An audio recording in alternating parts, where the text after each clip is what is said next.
मनीष कश्यप जैसे पत्रकार जो हैं ये बीजेपी के दलाल हैं, ये संगी छाप पत्रकार हैं, चड्डी छाप पत्रकार हैं। इनके आप पैंट उतार के देखोगे तो अंदर संघ का कच्छा ही इनको नजर आएगा आपको, ठीक है ना। ये नहीं कोई राष्ट्रवादी आप देशद्रोही पत्रकार है, नहीं वो राष्ट्रवादी पत्रकार है तो आप देशद्रोही पत्रकार हैं क्या? इसकी परिभाषा ये थोड़ी होगी। नहीं मतलब राष्ट्रवाद की परिभाषा क्या है? राष्ट्रवाद पत्रकार की परिभाषा क्या है? जो भाजपा की दलाली करे वो राष्ट्रवादी पत्रकार, और जो भाजपा की दलाली ना करे, गुलामी ना करे, वो देशद्रोही पत्रकार। सन ऑफ बिहार है, वो सन ऑफ बवासीर है, सन ऑफ बिहार नहीं, सन ऑफ बवासीर है, ठीक है ना। बिहार एक ऐतिहासिक स्थल है, ये बिहार का नाम डुबोने में लग रहा है मनीष कश्यप जैसा व्यक्ति।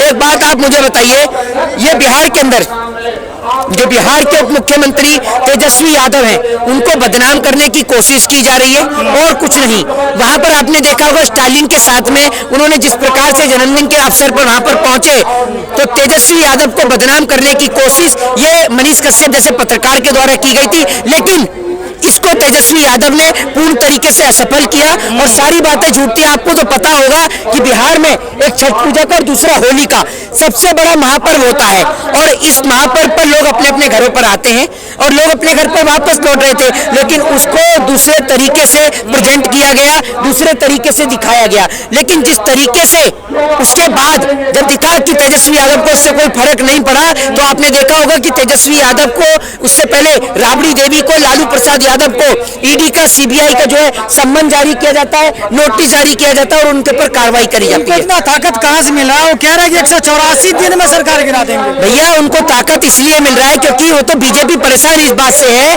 कि लालू प्रसाद यादव जैसा आदमी जो 50 साल की उम्र से ज्यादा उनको हो गए हैं और इतने समय राजनीति में रह रहे हैं, ये सोचिए वो व्यक्ति बुढ़ापे में जेल काट आया लेकिन भाजपा की गुलामी को स्वीकार नहीं किया। इस बात से बीजेपी बेचैन है कि इस आदमी के पीछे सीबीआई लगा दी, इनकम टैक्स लगा दी, अब इसके बेटे के पीछे भी लगा दी, इसकी माताजी के पीछे भी लगा दी, इनकी बहन के पीछे भी लगा दी, तब भी ये झुकने का नाम नहीं ले रहा है, ठीक है ना। तो तेजस्वी से ज्यादा फॉलोवर है मेरे, कौन कह रहे हैं? मनीष कश्यप का कहना है तेजस्वी यादव से ज्यादा। अरे अगर नहीं तेजस्वी से ज्यादा नहीं, तेजस्वी यादव से ज्यादा अगर फॉलोवर हैं तो फिर भाग क्यों रहा है भगोड़े की तरह जब एफआईआर दर्ज हुई है? अगर आपने कोई गुनाह नहीं किया तो आप भाग क्यों रहे हैं?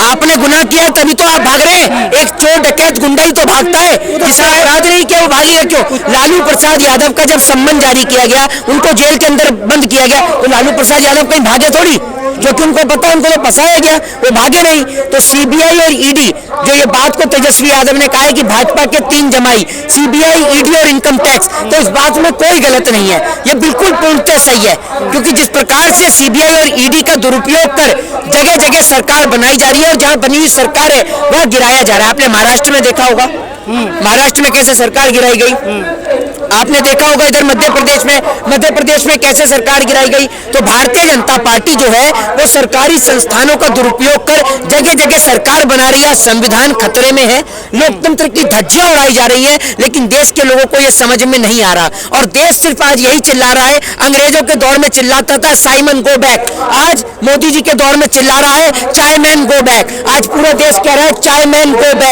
बैक चाय मैन। हर कोई चाय वाले को भगाना चाहता है, इसलिए चिल्ला रहा है चाय मैन गो बैक। महागठबंधन से डर रही है क्या? देखिए निश्चित तौर पर भाजपा हर एक जितने भी विपक्ष के नेता हैं उनसे डरने का ही काम कर रही है, इसीलिए देश की गरीब जनता जो महंगाई से, बेरोजगारी से त्रस्त है, इसीलिए वो चिल्ला रही है चाय मैन गो बैक। एक टाइम पर साइमन मैंने आपको बताया, आप कह रही है चाय मैन गो बैक। तो देश की जनता जो है वो इनको भगाना चाहती है, क्योंकि आज जनता महंगाई से परेशान है। जिस प्रकार से सरकारी संस्थाओं को बेचा जा रहा है, जैसे इनके पिताजी को कोई दहेज में दे के भूल गया हो, तो जनता आज इनको भगाना चाहती है। लेकिन ये जिस प्रकार से ईवीएम को जब तक अपने पास रखेंगे तब तक इनको भगाना बहुत मुश्किल है। 24 करीब आ रहा है, ईडी और सीबीआई भी तेज हो गई है, देखो सब जगह। देखिए मैं आपको बता दूं कि इससे पहले ही जो बिहार के जो उप मुख्यमंत्री हैं तेजस्वी यादव, वो बयान दे चुके हैं कि भाजपा के 3 जमाई ईडी, सीबीआई और इनकम टैक्स, और इस बात में कोई दोहराई नहीं है।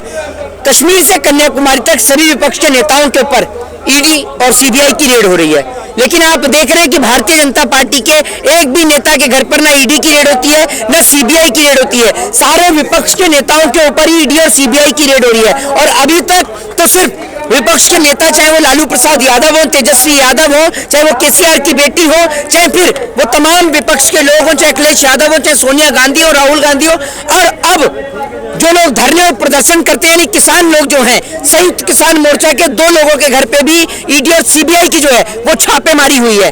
मतलब कहने का मतलब ये है कि या तो आप भारतीय जनता पार्टी की गुलामी को स्वीकार करें, नहीं तो सीबीआई, ईडी और इनकम टैक्स के जरिए आपको जेलों के अंदर उठाकर बंद कर दिया जाएगा। विपक्ष के कई नेता जो आप देख रहे हैं अब तक सीबीआई के द्वारा, ईडी के द्वारा जेल में जा चुके हैं, लेकिन अब तक किसी भी भारतीय जनता पार्टी के नेता के ऊपर कोई भी ना तो ईडी की कार्रवाई होती है न सीबीआई की कार्रवाई होती है। क्या भारतीय जनता पार्टी के नेता इतने दूध के धुले हैं?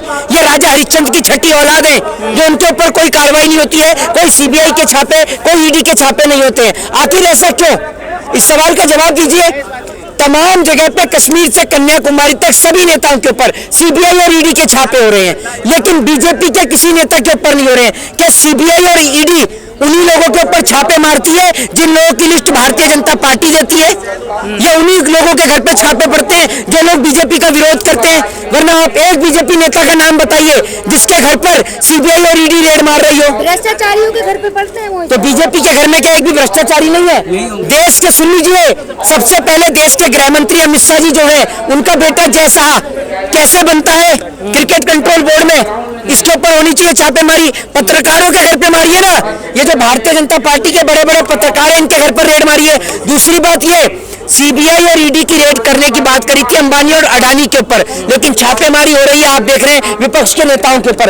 अडानी साहब के ऊपर कोई कार्रवाई नहीं है। अडानी साहब पूरे देश को चूसे बैठे हैं, मोदी जी देश की संपत्तियों को बेच के बैठे हैं, इनके ऊपर कोई कार्रवाई नहीं है। 6 करोड़ रुपए बीजेपी नेता के बेटे के घर से पाए जाते हैं, उसके ऊपर कोई नहीं बोलता, कोई मीडिया नहीं दिखाती है, लेकिन तमाम विपक्ष के नेताओं को पूरा देश दिखाने में लगा है और कोई बोल भी नहीं रहा है।